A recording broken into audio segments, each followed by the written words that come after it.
What up? What up? My dog peed on the floor.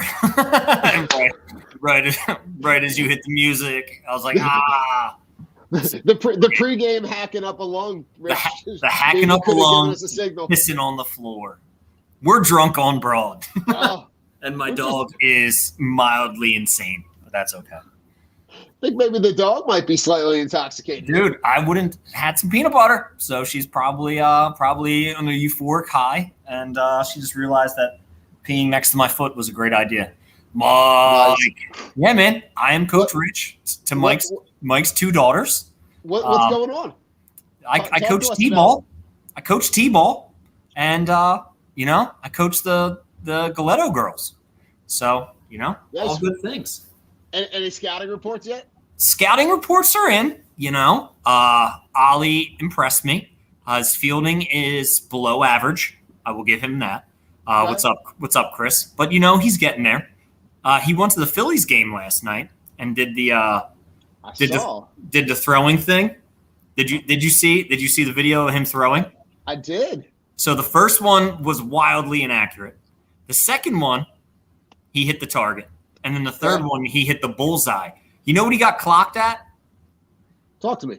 23 miles an hour. What? My man's throwing 23 miles an hour at 4 years old. He's bringing the heat.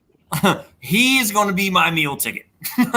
Fastball, changeup, no curves. Fastball, changeup. We'll just start calling you Rich Marinovich. Yeah, I need to get some of that cash. But dude, he roped one at T-ball on Saturday. Like, I was surprised. Like, he hit the little girl up the middle twice in the chest as she was sitting on her mom's lap. And her mom looks at me and goes, he hits really hard. I'm like, well, you should probably move. And, and then taking the form of his old man, he takes one deep to right field. Like, not even kidding. He hit the ball in the air about 20 feet into right field. Get out. And my wife doesn't understand that it's T-ball and you only take one bag. I go and look as the little kid's up. I'm like, wait, where's Ollie? My man was standing on third. She sent him. She sent him the third, and I'm like, all right, yeah, he hit the ball far. He deserves that. That ball hit the air, and she's like, get three. No, yeah, dude, that ball was in the air, and I'm like, there's no stopping this kid. There's no stop. That's awesome. Yeah, and I get to hang out with Mike. Mike was there at the first practice. Met his wife. Saw the baby. The two girls. Nice. Are awesome. So it's gonna be fun, man. It's gonna be fun. We got a little squad. Nice. I love that. We got a little squad. I was throwing fucking darts, dude. If I can just get him to like listen to anything I say, I'm actually surprised like how well he hits the ball and how well he throws, because I couldn't throw at that age, and my man just like picks shit up, and when he's not paying attention and just wings it, he throws the hardest shit inaccurate. But when I ask him to throw the ball to me from like 2 feet away, he's inaccurate. And he's breaking glass at that point. Breaking glass. I'm like right here, bud. I was like, all right, we'll work on it. But if he turns around, throws it, it's just, I'm like, damn, bro. Like, all right, chill. Oh, God. Joe, what's going on, brother? Not a whole lot, man. Just, working and living life. And our boys about to start playing on 3 baseball teams. So nice. It's, I'm going to have a full-time job, for work. And then we're going to have a full-time job with him. And then still doing the limo. So. How's he doing in high school ball? Huh? How's he doing in high school? He's still in 8th grade. Oh, he's in 8th grade. Okay. He's still in 8th grade, but he's 6'9" and 2. 6'9" lefty, throws 96 consistently. He could. Yeah, I tell you what. You want somebody who can throw hard, man. He's 14 and he can throw. I'm pretty sure he could probably throw in the 80s. That's awesome. But they don't, they want these guys, they want these kids to be interchangeable. He could play infield, he could play first, third, outfield, and pitch as needed. But nice. It's incredible how, how he's just taking the reins and run with it. He's He's playing for an academy. He's playing for school. He's playing rec ball. So nice. It's nice. Like there's going to be zero downtime. Zero. There we go. Joe, you got your baseball Uber is gassed up. Yeah, exactly. Running from game to game. What's up with you, Don? What's up with you? Listen, I was telling Joe, the weather is warm. The kids are getting rammy. It's vegetable growing season at school. We got so we're we got the outside set up here at home. So we're getting ready to just kind of enjoy this nice weather. The weather's looking good for like the next week to 10 days outside of a couple rain days. So just looking to get outside and just kind of we're gonna set up the pool soon. Yeah, nice. We're setting up the pool in the backyard, so we'll get that set up and just try to enjoy that time. We haven't really had a backyard with all the construction over the last couple weeks, last couple years. So it'd be nice to be able to get that stuff back together. But nice, man. Good stuff. Open the doors, watch the game, listen to the game outside. So can't beat it, man. No, not at all. Where you want to start? We got Phillies are starting kind of funky. Sixers are about to embark on a playoff push. The Eagles are looking draft-ish kind of. What's up with Devin White, man? What do you think? Because I think last I saw, we can start there. Devin White, last I saw, was looking for like somewhere between 18 and 20 a year. Yeah, which I don't know if they can afford. I didn't know he wanted that much. All right, never mind. He's making like would I like him as a player? 100%. Yeah. He's absolutely an upgrade over Nick Morrow. Would it be great to pair him with the Kobe Dean? Absolutely. But I just don't think the Eagles are never going to invest that level of cash in a lineup. No. So all right, well that answers my question.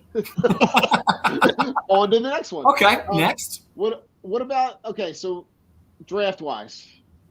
What's the most likely scenario that you think plays out in the draft? We're going to draft a defensive lineman. Yeah.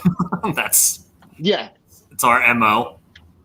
I just don't see it going any other way. As much as I would love Robinson at anywhere in the first round, I think that would be fantastic. Even trading back, acquiring more assets, and still grabbing him, and then taking somebody else with that final pick, I would be happy with. I still think the Eagles should load up on offense because I really have the feeling if they're scoring 45 points a game, who's going to beat them? Because they can do it. They showed this year that they can put up points at will. Why not just make your team just unstoppable on offense? Get yourself I don't care if you go out there and get the dude from OSU at wide receiver. I don't care if you go out there and get Bijan Robinson. Who's stopping that offense? Who's stopping those three wide receivers, that running back, and Dallas Goedert and Jalen Hurts? Absolutely no one. Absolutely no one. Joe, talk about it. Joe, I saw you throw something out on Twitter in that running back scenario as like an alternative to the Robinson scenario. You want to talk about it? I mean, don't get me wrong either. I love Robinson too, but just going on, the history of what the Eagles do at running back. I mean, the last time they drafted a running back in the first round was Keith Byers. Yeah, it's been a while. And look at Keith Byers and look at Bijan Robinson. Bijan Robinson is probably going to be way better than Keith Byers ever was. Yeah. But 100%. I love the guy, and I would not be mad if they took him at 10. But I can't get off of Jalen Carter. If Jalen Carter is still there at 7, if Jalen Carter is still there at 8, I think they might I don't think they're going to wait. I think they're going to jump up and get him. And then on the back end of the first round is when they go out and get Jahmyr Gibbs from Alabama. Yeah, I like Gibbs too. Carter scares me because I feel like he's too big for his bridges. I don't like the way that he's like holding himself like on a higher standard. I didn't like the whole wall. If you're not in the top 10, I'm not talking to you. Or his shoddy performance at his pro day, or the fact that he seemed like he was giving up on plays like during his pro day. Like, I just don't like that. To me, it's too Hainsworth-like. I think it's too problematic because if this guy is the guy you're going to take in that round, yeah, he can be a force. Unless he's doing this because he has a team that he wants to play for. Maybe it's the Eagles. I don't know, man. Character is always an issue with me. Like, especially when you're not giving it your all. I don't mind if you have character issues, but you show up and you try every play. But I don't know. It's just a funky situation that I really would like to steer clear of unless he falls to you at that certain point where you're like, yeah, grab him. I just don't want a headache for the organization. True. So, Rich, I read the top 10 thing a little bit differently. I think they have a really good. His agent is Howie Rose. His agent is Drew Rosenhaus.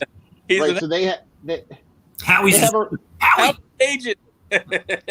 They have a really good relationship with Howie Roseman, right? And they've worked together on deals in the past with guys in this organization. I think they may have had a conversation that said, listen, if he's there at 10, we're taking him. No questions asked. Yeah. And it could be like, and that could be Drew Rosenhaus saying, hey, listen, we know that if he's there at 10, the Eagles are taking him. We're not wasting our time going anywhere out of there. Now, he's met with pretty much, I want to say most, if I remember correctly, most of the teams in the top 10. But I just read it a little bit differently. I think you may have had a conversation that said, hey, listen, if you're there, you're our guy. We're going to take you. You're going to start day one. And I think if you put him on that line with the other guys around him, that could be dangerous. And that could be, I definitely think as much as I want a guy that's dynamic like Bijan Robinson, I think that you have to look at how this team has built for the last, 3 decades, which is all interior linemen. So if it's not Jalen Carter, if Jalen Carter's already gone, it could be, the guard from Northwestern, Skoronski. He could be a guy. What's his name? Is it Campbell? Paris Campbell, the kid from Ohio State. Paris Johnson. That could be a guy. Paris Johnson. Paris Campbell did come from there, but he's been in the league for a while. We're right. He's been in the league for a long time. He's entering the draft. He's like, fuck it, I need to get back in. But listen. Draft me again. There's a team that I think Nelson Aguilar. Stop. Take him if he's there, Dom. God, I deserve all of that. But there's a team like teams like that I'm looking at that they could potentially trade back. Like with everything that's going on between the Jets and Packers with the Aaron Rodgers thing, they're sitting at the Jets are at 13, the Packers are at 15. I feel like either one of those teams could be a player to trade back. Could the Jets, Rich, and a guy that we've talked about before, Lamar, with everything that's going on with him, could they just kind of pivot real quick and just say, fuck it, we're moving off of Aaron Rodgers and try to make a trade for Lamar Jackson? I don't know why you wouldn't. I mean, if you have to give up 2 ones, I'm taking Lamar Jackson. Lamar Jackson actually having a fucking running game and actually having wide receivers with Garrett Wilson and Alan Lazard and who's the other guy they have? Elijah Moore. They got Elijah Moore, Breece Hall. They traded Elijah Moore. Oh, they traded Elijah Moore. So they kept whatchamacallit dude? Yes, whatchamacallit dude. Yeah, who's the dickhead who was scared of Philly? Mims? Denzel Mims?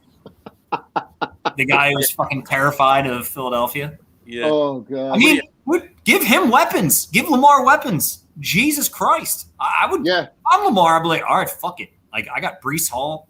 I got fucking James Robinson. All right, I got 2 good running backs. I got 2 good fucking wide receivers. A good fucking defense. Like, let's rock. Like, why am I not going there? Aaron Rodgers is just such a douche. Like, I can't fucking stand him. Go smoke fucking peyote and make up your mind. The cake, man. He takes the cake on just diva, like, most hated athlete. Because he wants to fucking – he's holding the Packers hostage. Like, bro. If he's not number one, he's trying to knock down the door. Like, you did this with $150 million a year. Like, you fucking made this situation shit. When did this start? We're into April. Yeah. How long has this been going on? Like, I mean, that's got to be 5-6 weeks ago when he made when he came out and just said, I'm gonna go play in New York, go figure it out. Yeah. But Joe, I think that those 2 teams could be teams that you could potentially look to trade back, because either the trade is in the works and they want, the other scenario is that I think there's multiple, like, we all know that multiple quarterbacks are going to go at the top of this draft. Yeah. Does someone get itchy for one of them? For one of whoever is left, right? Because Levis. Could it be Levis? Could it be Richardson? Could it be whoever that 4th guy is? Yeah. Because 3 of them are going to go before the Eagles pick at 10. Yeah. Potentially 4 of them, right? Does someone get itchy and want to jump up to 10? Like, if I'm looking at, like, who am I looking at? Like a team like the Jets, if they feel like they want to pivot and do something different, or they want to get a weapon for Rodgers and they want to jump up. Like Washington at 16, does Washington want to move up and take Anthony Richardson? And they got a new ownership group, right, with Josh Harris and Magic Johnson and those guys. I feel like there are a lot of scenarios. I think it's the least likely of those scenarios is that they actually pick at 10. Yeah. The Jets signed Alan Lazard and Mecole Hardman. They have Garrett Wilson and Corey Davis and Denzel Mims. That's right. I forgot about Hardman. Now, I forgot about him too. How about this pivot? What if now that Washington is about to be sold or already did get sold, what if they pivot with Lamar Jackson? It would make fucking sense. I mean, I could see a Josh Harris ran organization going after a franchise quarterback. I mean, that makes it scary for Washington because it actually gives them a threat at quarterback. So Jalen Hurts would be number 1 in the NFC, and Lamar would be number 2, which is completely fine. I would love to see those battles twice a year. Polly, get out of there! Hey, listen, this dog is on another level tonight, and I love it. That the only thing that's gonna hinder any of that is the salary cap, right? Like they're gonna have to figure out a way to either dump or move a bunch of guys to adjust for getting them on the roster. But there's plenty of places where Lamar Jackson could go. Yeah. But I think that hanging out there is definitely a huge piece of something that they want to address. Is there anybody that you're itching to get that's later on in the draft, Joe? Or you want to save that? You want to save that convo? I think I want to save that because I think I need to do a little bit more research. Anybody I'm itching for what? Later on in the draft. Oh, later in the draft? I don't know, man. I gotta look it up. No, we'll do some research. I say we tank for Marvin Harrison Jr. The guy, well, the guy that I don't want at 10. The guy that I don't want at 10 is this Lucas Van Ness. Nah, I don't want no white boys. No. No Mike Mamula types. No corn-fed boys from Iowa. Yeah, no corn-fed fat boys from Iowa. He couldn't even crack the starting lineup. I don't want a guy at 10. That's what I'm saying. Like, why are we fucking? You're looking at the intangibles of this guy, and he has Mike Mamula written all over him. Yeah, he's got upside.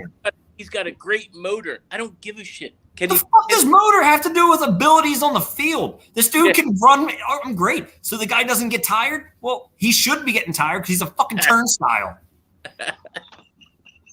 Jesus Christ. It's like, oh, he'll never get tired of getting pushed around. It's like, oh, my favorite type of player. He's got a really high motor. Yo, he's going to be the best high motor practice squad player we've had in years, boys. Jesus Christ.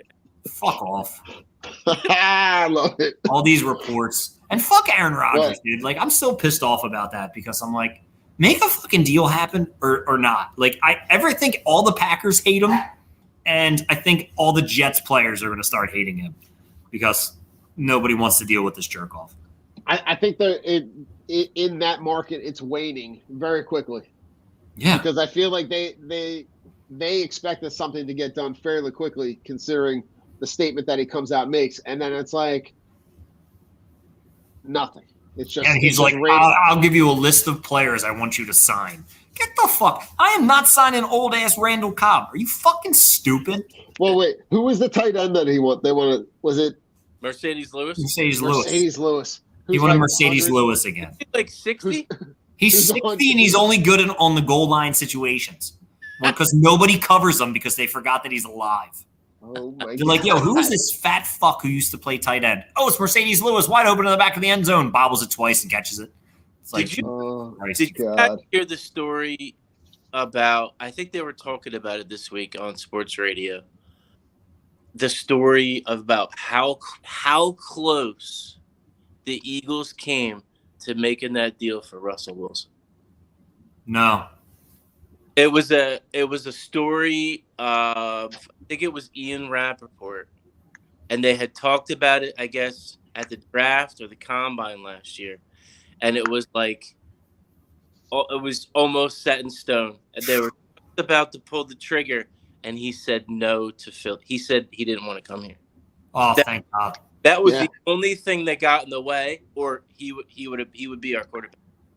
The biggest blessing in disguise. In his own private office, away from all the players.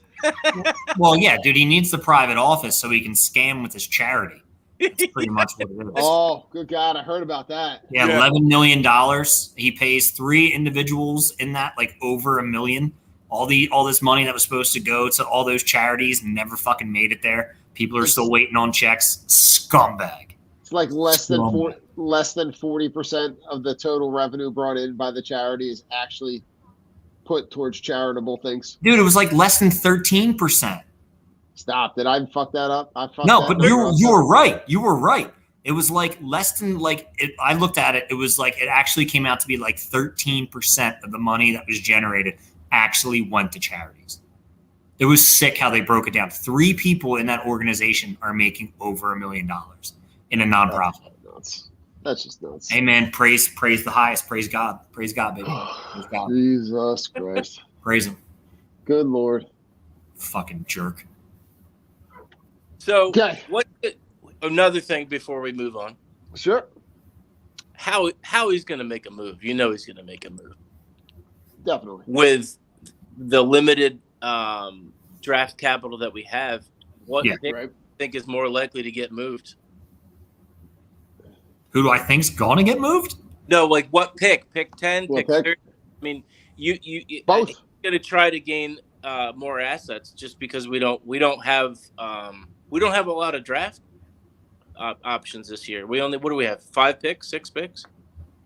Joe, I think they could move both picks. They could maneuver both picks, I think. Okay. I think that there's a possibility that like if they know that there's a guy that's there at 10 that could be there at 12 or 13, if they can get assurances that other teams are picking other guys, like I could see them, dropping 3 slots and picking up a second round pick. Could they, if a guy like Jamar Gibbs is there when they're picking at pick 30, if he's and they drop back to 38, 33, 34, 35 with the Texans, Cardinals, Colts, pick up another second round pick, maybe pick up next year's first. Like, I feel like there's a lot that could happen that I think it's very unlikely that they pick at both those slots. because I think they see the capital in it, unless there isn't a guy there that they absolutely do not want to pass on. Yeah. Did you see the guy? Did you see the Cardinals involved in this cheating scandal? No. Yeah, apparently there was a huge cheating scandal. It was involved with the GM or the former GM when he was out on I think I did hear about when that. he was suspended for drunk driving. Yeah. There's like a big cheating fucking scandal now that they're getting hit with, like with when Wilkes was the head coach. Yeah, dude, look it up. Ooh. It's pretty fucking nuts. And I'm so happy Gannon's Gannon, baby. Yeah. we left that motherfucker in Arizona, and now I get to watch it burn. That's gonna be a dumpster fire between him and Kyler Murray and where's D-Hop at? D-Hop's Didn't he want to be traded? Arizona. He wants to be traded. Something's gonna happen. Yeah, he's gonna go somewhere. I think all these guys are realizing that they're not going to get the ones that they want for these players anymore, so they need to start settling for like the threes. Like, yeah, he's not worth a one anymore. Maybe he's a draft night deal. I think he is. That could be an AJ Brown-ish type move. What are the Eagles going to do? Do you think they have a plan in place, or do you think they're kind of just waiting to see with what free agents become available at the third receiver? I think they're just going to stay patient, to be honest. I mean, they didn't move on the third wide receiver until very, very late this last offseason. Yeah. Pascal, yeah. Because there's going to – listen, after this draft happens, right, the teams are going to have to release guys to make, draft – or not draft, but salary cap space available to be able to sign the draft picks. So guys are going to get released. Guys are going to get butthurt because they pick somebody at their position and request a release or a trade. There's gonna be a lot of stuff that I think is going to shake loose that I feel like they're going to be patient like they were with Bradbury, like they were with Gardner Johnson. Like they're going to wait for those guys to become available. And you're probably going to hear about guys that are going to get moved around that nobody ever even knew was available. Slay stayed, right? Slay stayed. Slay stayed. They reworked his contract? Correct. Okay. So he's good. Bradbury's good. Good. Correct. All right. We're good on the cornerback side. Safeties or whatever at this point. Well, I think what about this Branch guy from Alabama? I mean, he could be a potential. Yeah. I mean, I'm not real sure where. I think some of these guys, they have them all over the draft board, but from the tape that I've seen and the stories that I've heard about the guy, that he might be worthy of maybe, at the end of the first round. I mean, if he's there at 30, I wouldn't have a problem with them taking him. Agreed. No, I think, Joe, in the positions that they're in, there's a pool of guys that are going to be available that I think there's about, even if they do pick at 10 and 30, there's going to be a group of guys that are going to be available at 10 and a group of guys that are going to be available at 30 that you're going to be happy with about 5 or 6 of them because of the guys that'll be available and the positions that they need help with. Yeah. Yeah, it helps, all these teams needing and wanting quarterbacks and getting desperate. So it pushes those guys down the draft board. Most definitely. Yeah, I think if there are 4 quarterbacks that get picked in that top, or at least 3, right? If you're picking at 10, you're getting one of the 7 best position players.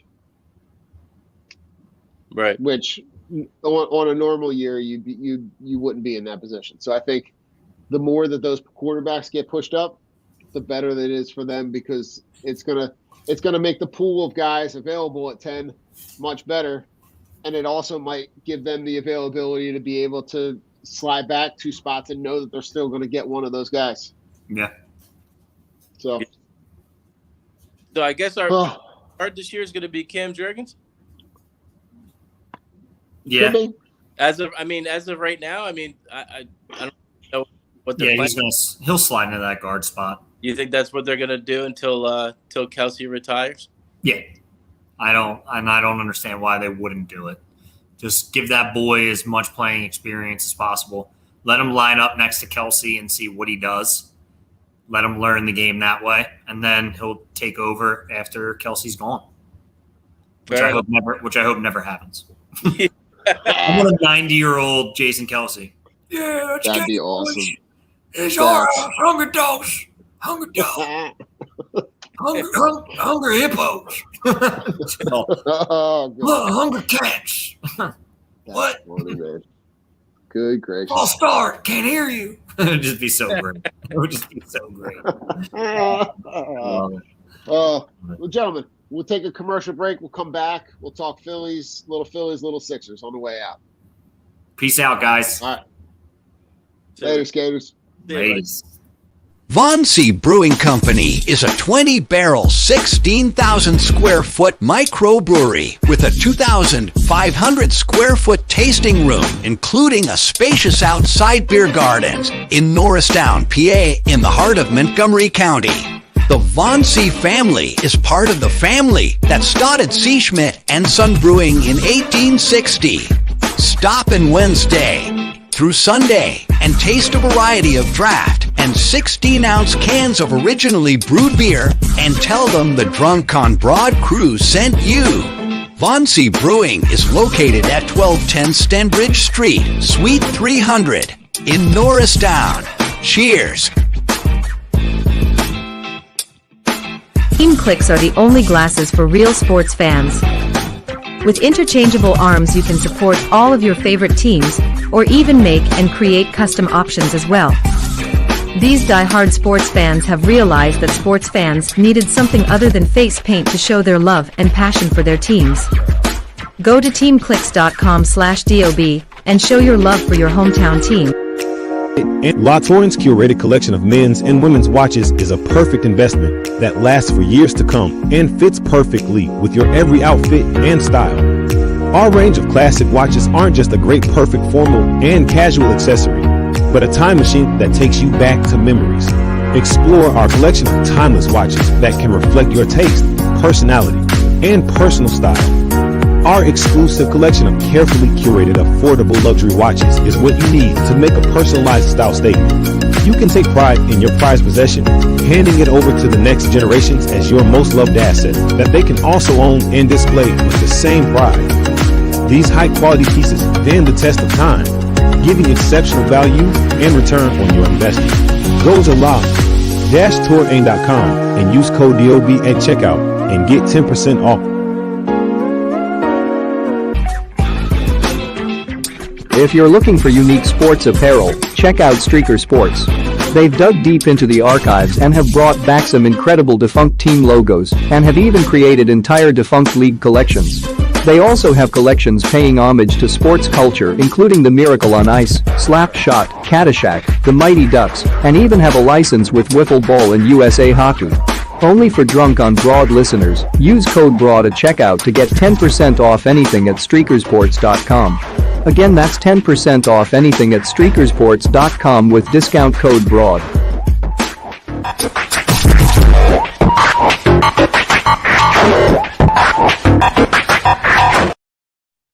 Welcome back, Joe.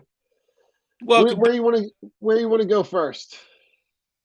You want to go Phillies? You want to go Sixers? Let's go Phillies and then wrap up with the team that starts the playoffs on Saturday. I love it. So rough start, Joe. Rough start, right? Like to just be completely transparent, right? Not the ideal start, right? They aren't playing as well as they could be, right? But we also have to remember this team that's playing right now is not playing. It's not the same team that was playing last October. True. The pitching staff is not the same. The level of importance in the games, not the same. But it's also a very, very long season, right? They've played less than 10% of their games. They're playing without their starting first baseman, right? Without their best player, without one of the guys in their starting rotation. There's a lot of lot of missing pieces, right? They're playing basically with the third string first baseman Yeah. that only plays when he absolutely has to. They've done a lot of shuffling with the lineup. There's been a lot of guys in and out. Talk to me about where you are in terms of what this team has given you for the first couple games of the season. A lot. Well, to be totally honest with you, Don, they've given me a lot of anxiety. But I think. Okay. I mean, I'm just being Yeah, that's it. I think it's and for me, what I need to realize, and I think a lot of us need to realize too, is it was Rob's first off season as manager. Going to spring training and all that, and being with the guys and coming off that World Series high where you're 2 wins away from winning it all, and now you have to you come into the season, Reese gets hurt right before, like the week before, like Right before. so close to making it out of there unscathed. It's a lot, between Reese and Ranger. Those two, those are tough blows. And then you have Derek Hall, who takes over for Reese. Then Derek Hall gets hurt. So, yeah, you're down to your third stringer over there at first base. But I guess for me, it's I think he's kind of panicking a little bit because it seems like there's a different lineup every day. I understand that you scored 15 runs and then you change the lineup. I just like I think you're overthinking it too much, and you're being too analytical with the whole analytical side of baseball. Like Brandon, center fielder. Okay, maybe he's not great against lefties. Okay, so neither is Pache, but Mark starter. So why don't you just gotta learn how to hit? If you don't put him in the game to go against lefties, how is he supposed to get learned or get better? Listen, I completely agree, right? And I think, Joe, the version of Brandon Marsh that you'd get in those spots where you're swapping the left-handed bat for the right-handed bat, when the right-handed bat is Christian Pache. Yeah, like come on, man. Like you're not swapping apples for apples, right? This is like apples for like rotten apples. Like you're not getting a 1-to-1, and that like Christian Pache, I've seen that experiment, Joe. I've seen enough. For me, I've seen enough. Yep. Like honestly, Scott King. You took the words right out of my mouth. Right? At the very least, you are paying that dude enough money to be productive in Lehigh Valley. The product that you would get, he's a right-handed bat. He can play center field. Like, I would rather have that guy and give that guy a shot, because Christian Pache is not anything. He's not a major league baseball player. Right. He's just not. He's got like 1 3/4 tools. Yep. And he's one. Like, it just I don't need to see any more of that experiment. And listen, I don't think Scott Kingery is going to come up here and light the world on fire, but I think he could come up here and be much more productive. Absolutely. I mean, and he can't be any worse than Pache. No. And 100% not. And the thing about, he keeps hanging around, and he's been on the roster, and he's been, down to AAA, this and that. This might be, they might just say, this is it.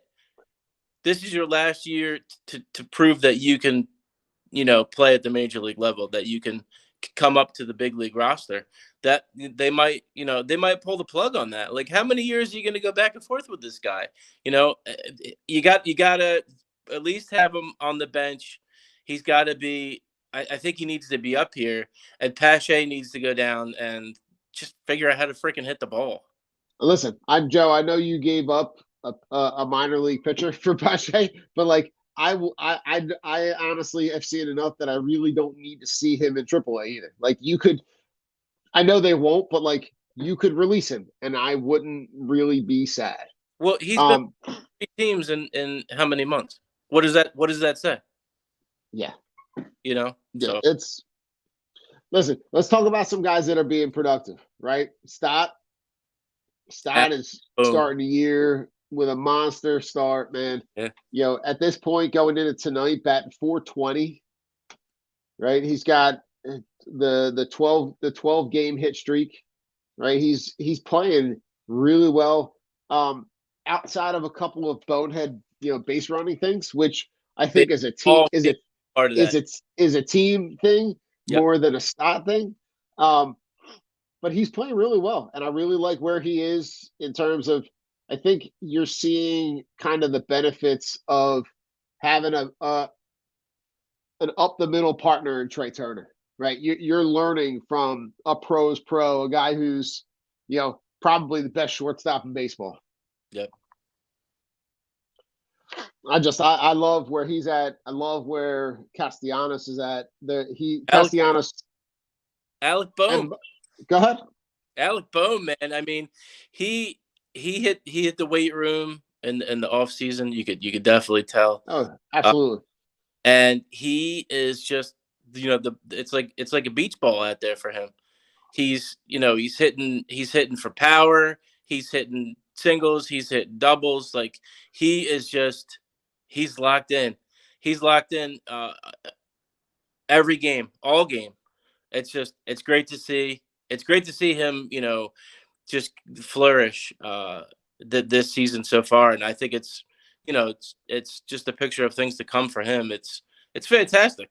It's fantastic. The only, like I said, and I go back to this, and I said this earlier, the only thing that really is tough for me is they're at the top of the lineup, they're at the bottom of the lineup, middle of the lineup. Like you're trying to build consistency, but right off the bat, it's inconsistent because the manager he's just kind of like throwing something at a wall just to see what's going to stick. But so far it's worked out between those two guys. Even Trey, getting bumped down from the leadoff spot. It's been good. It's been good for those guys. And Castellanos has been fantastic. Yeah. I think he's really stepped up to the plate, and he's doing a lot better than I think a lot of people expected. I mean, they wanted him to have a bounce back year. The only thing for me is with him is I can't understand why he doesn't have the ability to hit, hasn't had a home run at this point. No, and listen, I wouldn't have known this unless I looked at the statistics, but I didn't realize because he's been really, I feel like he's been really productive at the plate. He leads the team with 20 strikeouts. And I think that might only be because of the amount of games that he's played, right? He's one of 4 guys in the lineup that's played 12 games. Okay. So, he's I can overlook that when I'm looking at the fact that he scored 11 runs and he's driving in runs, he's getting on base, he's being productive. I think he's finding that comfort zone. But Joe, I think a lot of that lineup flexibility that's happening is because of those injuries, right? If you had Hoskins and Harper and Turner and you had all those guys, right, you would know. You really wouldn't see. I think you would see a lot less of that. I got to bounce this guy for this guy. I'm moving this guy up and down the lineup. I think they're searching for that, that unique lineup that's going to be productive. Yeah. Because of all the injuries, right? But I think and Joe, we'll kind of wrap it, the Phillies on this one. What are your thoughts? The idea comes out yesterday that Bryce Harper has been, going to the team with the idea of, maybe taking over that first base slot. What are your thoughts on, him sliding back into the lineup in that first base slot? I mean, I can appreciate, that process, that thought process, and I mean, as a manager, I mean, every manager the best ability is availability. So if you're available to play wherever the manager wants or needs you to play, I think it's a great thing. The only thing that I'm a little leery of is how does that process work? I mean, has he ever played? I would have to go back and look. Has he ever played first base at any level ever? I mean, listen, Joe, I know in high school he caught. Yeah. So I mean, and he seems like the type of kid that growing up would have played basically wherever he wanted because of the type of athlete that he was. I know he played outfield. I'm sure in high school he caught, probably played first base. Professionally, I don't think that professionally he's always just played the outfield. Right. But I think if there's a guy, like if he sees that, that's a hole in this team's lineup where he can kind of plug and play both the offensive and defensive part of that. Right. You know that you're not getting Hoskins back, for the foreseeable future, if at all. Right. So the short if the short term is that they're more productive with Harper, Castellanos, and Schwarber all in the lineup, and then you can flip-flop, you can still flip-flop Bohm and, Sosa on the days that Harper doesn't play first. I think if he can be serviceable at first, it's better than what they would be getting from Cody Clemens. True. Very true. And on the defensive end, and then offensively, right? Right. Like you're already seeing the videos of him taking BP at this point, putting things in the third deck. So I feel like it's closer than we think. I heard that a lot of what the clearance that they're coming through, that's coming through the news is about sliding. Yeah. And worried about the injury that could happen with the impact there. So I really feel like once that hurdle gets jumped, I feel like they're on the mend, man. And it's a long season. It's a long summer. It's when you play 162 games, it's a marathon, not a sprint. You gotta take your time. Can't be we can't be overreacting to the highs and the lows so much. It's more of like a slow grind. But I think once they hit their stride in June, or in May and June, Harper comes back, that lineup starts to solidify itself. I think you're going to see, Joe, let's be honest, right? This time last year, right, Girardi was still the manager. Yeah. They looked worse than they do right now. It's true. It is true. So you can only go to the well so many times, though. Joe, you're not wrong. No. What about what in the hell is going on with Aaron Nola? Oh,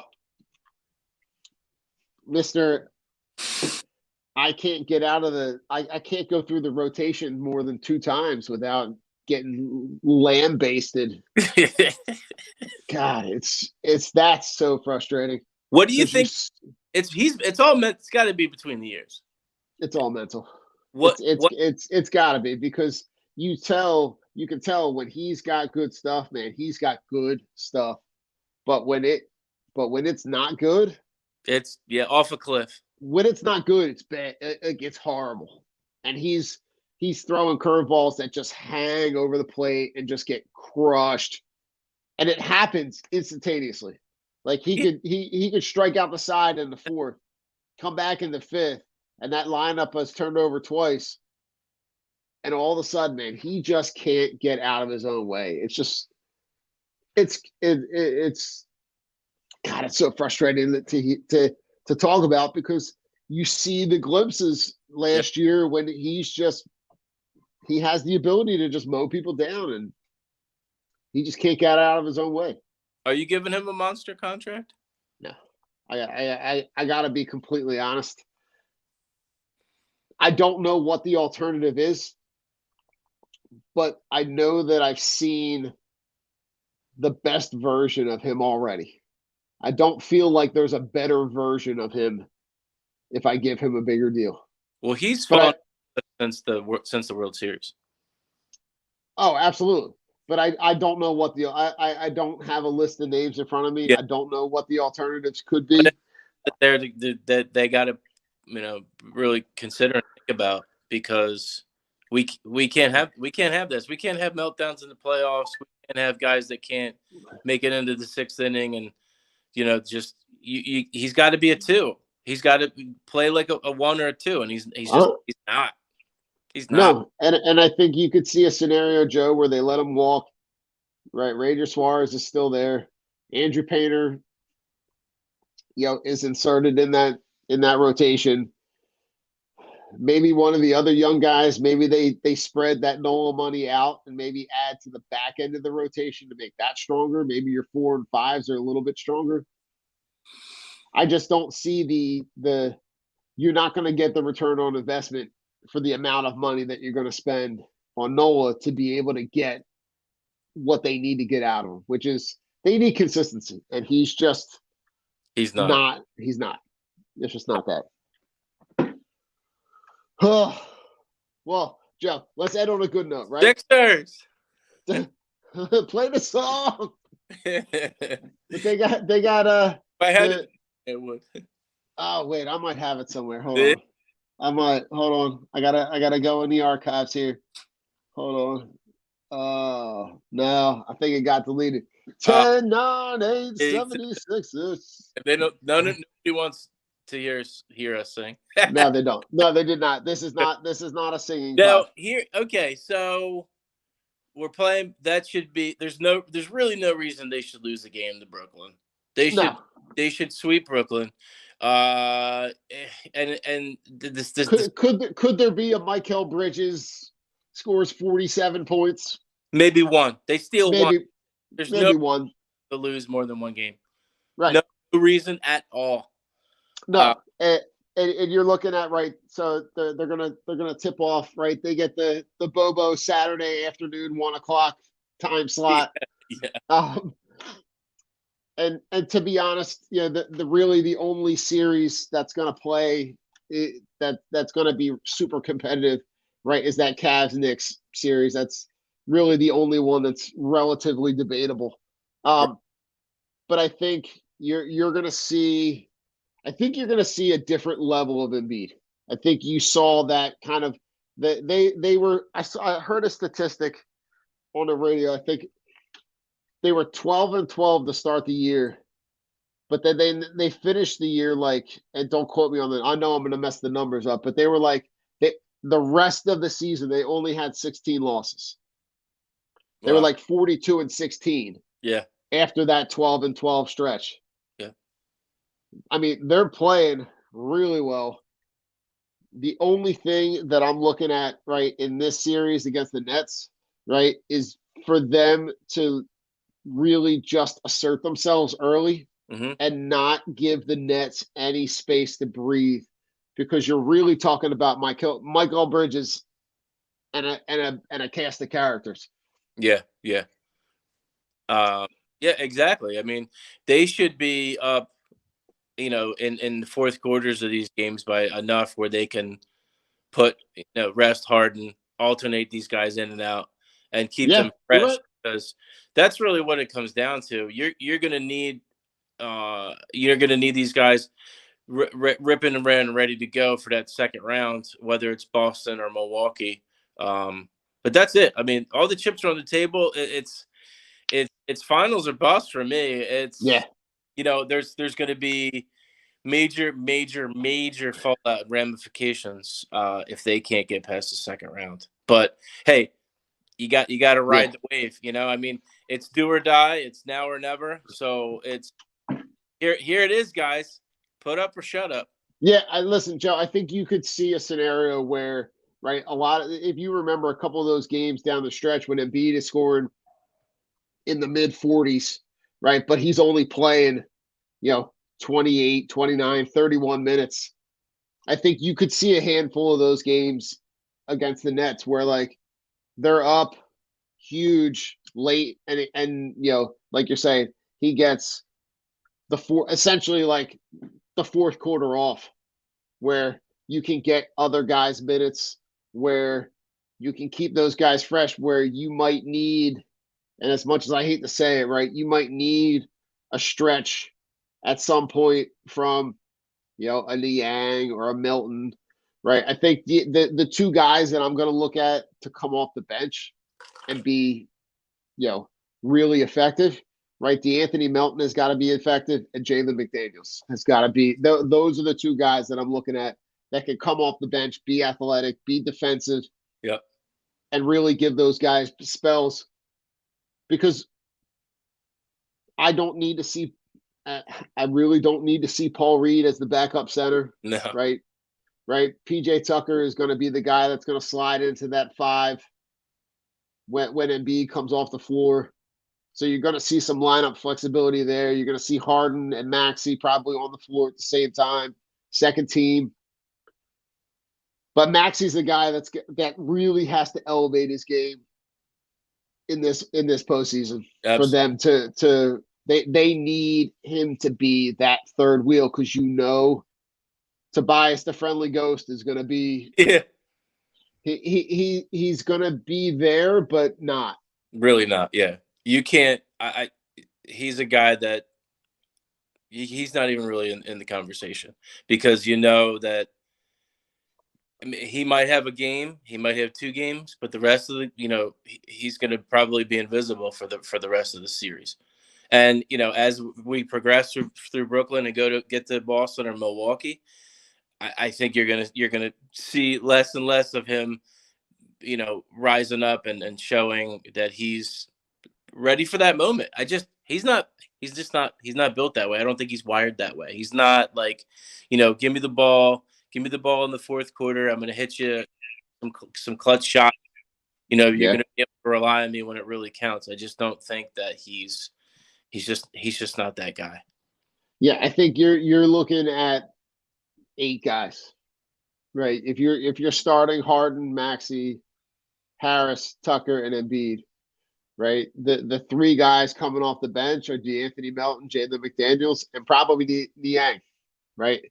But if you put Niang in, if he's the first guy off the bench to hit some threes, and you see that he's cold, he's got to come off, because he's such a defensive liability. Yep.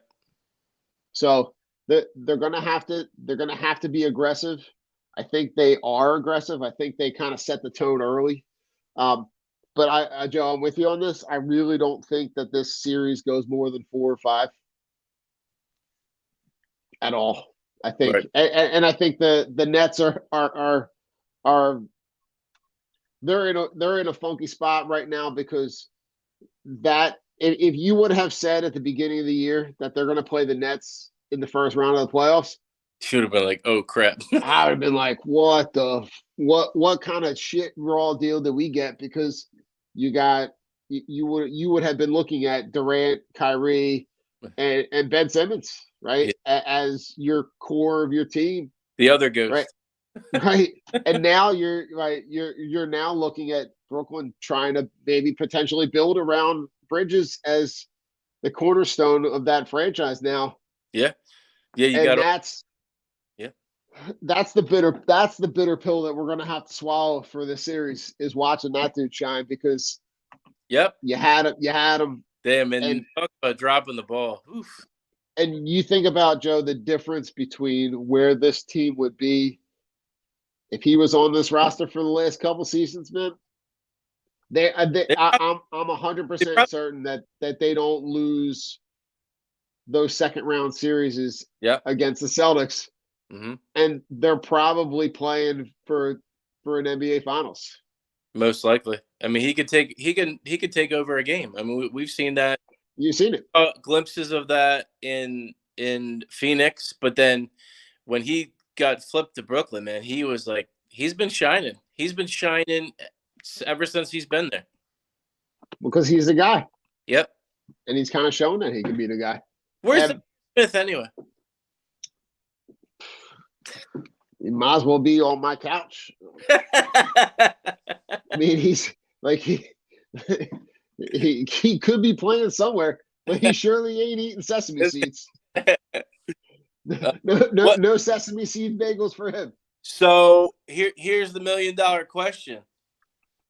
All right. Is there a real possibility, or are we going back to? I can't get past them being able to beat Boston or Milwaukee.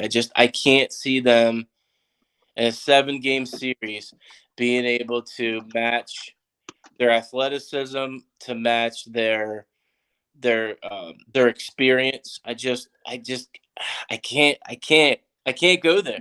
Joe, they need Embiid in those series, because at this point, to get to the finals, they're going to have to go through both of them.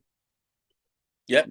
They're going to need Embiid to be the guy that plays 42, 44, 46 minutes and just be the most dominant guy, because if he's on the floor, there's not a guy on Boston that can hang with him for that stretch. Right. Because if he's on the floor for 44 minutes, he's putting up 50, 60 points. Because he's put up 50 points in like 33 minutes before. So they're going to need, like, Harden is healthy. Harden was not healthy last year. They're going to need Harden to be, maybe not Harden of old, but maybe like Chris Paul light. Like, they're going to need him to be facilitating and distributing, and they're going to need him to be able to get the ball to those guys in space. But I'm looking at those two guys have to play lights out on offense, because defensively, Harden is not going to guard, right? He's not going to match up real well on defense. He's not going to match up real well. Right. So you're going to need those guys to step up and play really well offensively and be like, and hold their weight on defense. Yeah.